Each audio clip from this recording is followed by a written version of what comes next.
From slavery's earliest beginnings, the people waited for a new dawn, a new day. The day when America would live up to its creed. We hold these truths to be self-evident, that all men are created equal.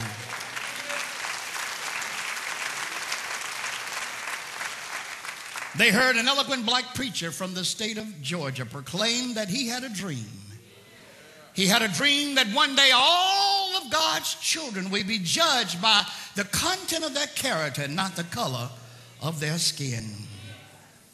Even the fictional character, Miss Jane Pittman, if you saw the series, every little black boy she would come to, Miss Jane would ask that boy, "Is you the one?"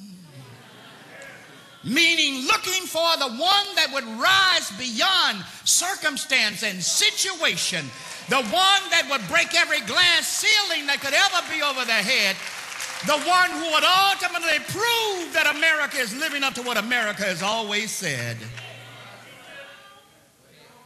And while the people waited, progress was made. Yes, it was.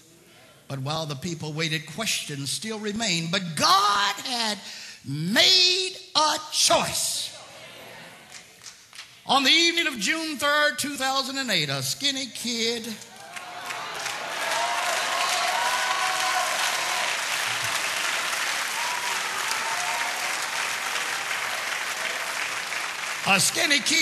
unseen, unknown, and certainly undetected, rose to the podium in St. Paul, Minnesota, and proclaimed that he was the nominee of the Democratic Party for the presidency of the United States.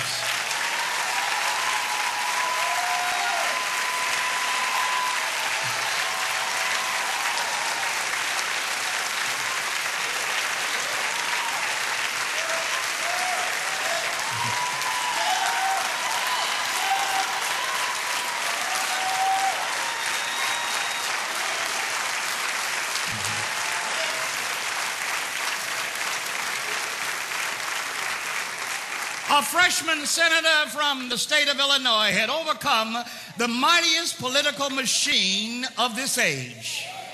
He had stepped out of the background into the forefront, from the pasture to the possibility of the White House.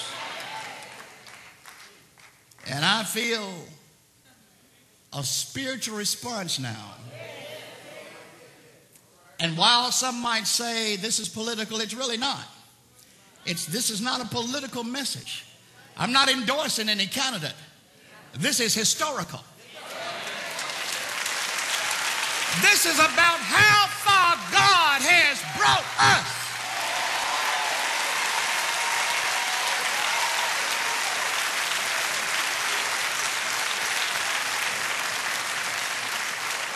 Hallelujah.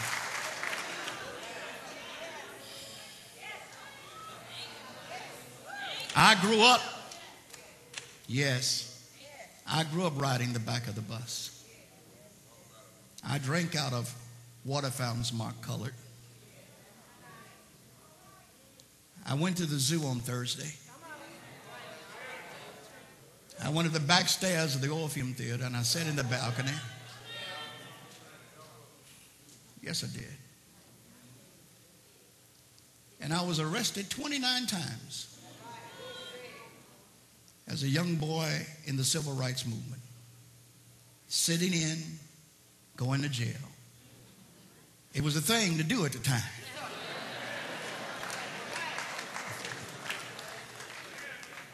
And the good news was the police were kind. Yes, they were in Memphis. They were kind. I have no horror stories. They'd lock us up and give us Twinkies. That's a pretty good way to go to jail if you gotta go. If you got to go, that's a good way to go to jail.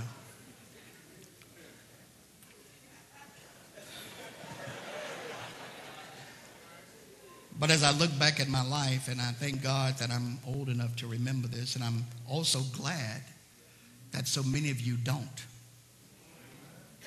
Because some things we need to leave in the past. But this is such a historical moment. And I feel a spiritual response from the heavenly throne, from that cloud of witnesses that watch us from eternity, that cloud mentioned in the book of Thessalonians, that cloud that hovers there and sees everything that we do. I feel the presence of those warriors long gone and almost forgotten. I feel the presence of all the unseen and all the unknown and all the undetected. I'm thinking of Shirley Chisholm, the first African-American woman to have the audacity to run for the presidency of the United States. I'm thinking of Rosa Parks, that little diminutive woman who had the nerve to sit on the bus and not give up her seat. I'm thinking of Fannie Lou Hamer from Mississippi, who said before the Democratic National Convention, I'm sick and tired of being sick and tired. I'm thinking of Congresswoman Barbara Jordan from Texas, that eloquent speaker who articulated our cause so well. I'm thinking of James Meredith walking into Ole Miss. I'm thinking of Medgar Evers walking to his death. I'm thinking of Thurgood Marshall, who fought the case of Brown versus the Board of Education, Topeka, Kansas, who later became the first black Supreme Court justice. I'm thinking of Malcolm X, yes I am, who died at the hands of his own people because he eventually found a better way than by any means necessary. I'm thinking of W.E.B. Du Bois and Marcus Garvey, who wrote the book for African-American sociology. I'm thinking of Booker T. Washington, who took a different course, but certainly a necessary one, establishing Tuskegee Institute. I'm thinking of Harriet Tubman with a pistol in her apron, telling slaves as she takes them to freedom, before you be a slave, I'll see you dead and buried in your grave. I'm thinking of Frederick Douglass, who there in Washington, D.C. led the abolitionist movement. I'm thinking of the nameless faces of time that were brought to America and fertilized the soil of this great land with their blood. How long have they waited? How long have they prayed?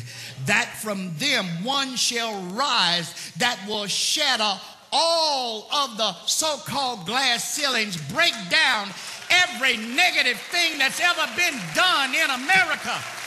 And this is a great day for all Americans, white Americans, black Americans, Asian Americans, Hispanic Americans.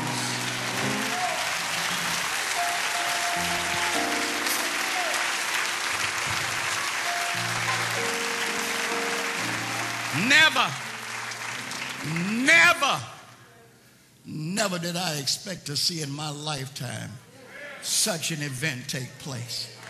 Never did I expect to see or even have the audacity to even dream of such a thing, that a young black man of mixed race background, born in Hawaii, raised up in Indonesia, with a Muslim name of Barack Obama, could be nominated by his party for the presidency of the United States.